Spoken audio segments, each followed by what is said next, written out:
The fact that we already have a robust ecosystem in place is proven by the phenomenon of growing footfalls in the Sora region.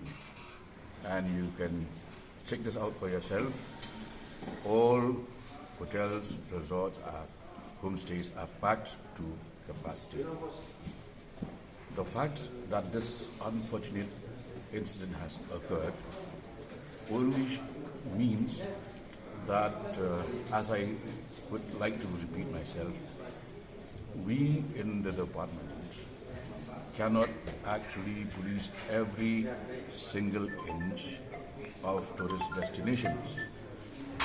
Now, for instance, we have a gentleman from Shillong who traveled to Thailand and did not return, has not been traced 6 months from till today. Would you then say that Thailand is not safe for tourists? Okay, so the fact that these tourists will, when they travel to destinations like the Living Root Bridges, we already have local guides everywhere. But now supposing somebody decides to venture beyond what is safe, what would be the role of the government? Therefore, the continuous rise in footfalls only proves that Sora is still a very popular tourist destination.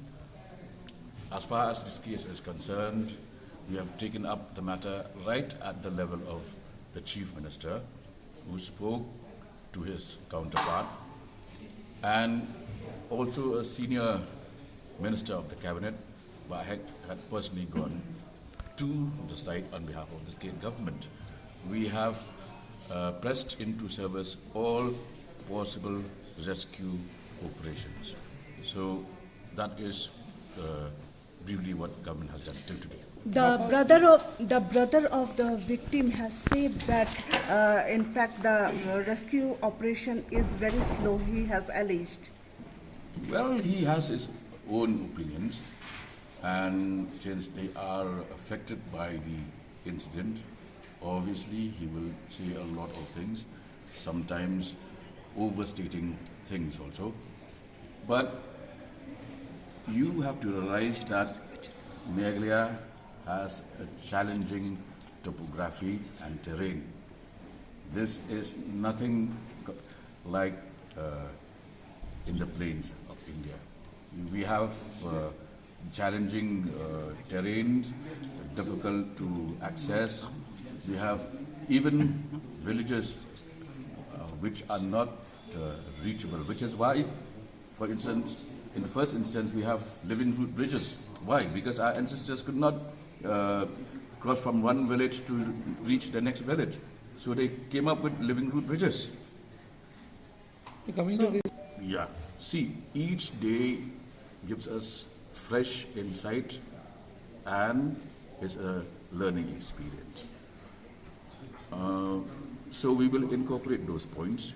We are extremely cautious about making sure that any travel plans to Meghalaya should be free of risks of disaster. But again, we have also issued an advisory, already issued this advisory months back as to the do's and don'ts. And you should also keep this in mind that in Meghalaya, tourism is a community-based activity. It is not the government. We own very few of the destinations. In fact, all of these destinations are owned by either private individuals or the local community. But the government is there to support, and I'd like you guys to also Google the number of tourists who go missing and who actually died in while traveling as tourists, different destinations. And India is still one of the safest. Even the UK and the US are no longer considered safe for travels. So this is just an instance where, as far as our reports available with us suggest, most probably the couple must have gone beyond terrains and were not accompanied by guides. Now, when people go on a honeymoon, obviously they would not like to have a guide by their side. Then what do you do? So there are certain things which are beyond the control of man.